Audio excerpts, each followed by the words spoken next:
আমার পেছনে মুরগি দেখেন প্রথমে। অ্যাকচুয়ালি অনেকে মনে করবে যে এই মুহূর্তে আমি বাংলাদেশে এখন প্রত্যন্ত গ্রাম অঞ্চল অথবা জঙ্গল টাইপের কোনো জায়গাতে আছি।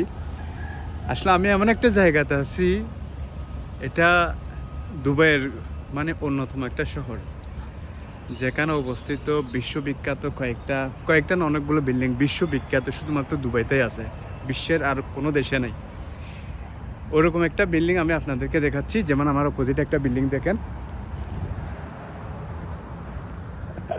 এই বিল্ডিংটা শুধু দুবাইতেই আছে, এছাড়া আরও অনেক কিছু আছে এদিকে দেখার মতো। কিন্তু এই পাশে এই জঙ্গলটা দেখেন। এরকম একটা জায়গায়, এরকম মুরগিওয়ালা জায়গা, যেখানে মোরগ আছে অনেকগুলা। তারপরে এই যে দেখেন জায়গায় জায়গায় কিন্তু এখানে অসংখ্য মুরগি আছে, অসংখ্য। দেখছেন ওখানেও দেখেন জঙ্গলের ভিতরে অনেক। এছাড়াও শুধু মুরগিও না, এখানে আপনারা দেখতে পাবেন হচ্ছে যে কি ময়ূরের মতো, ময়ূরও আছে ভিতরে অবশ্য, অনেক ভিতরে যেতে হবে সেগুলা।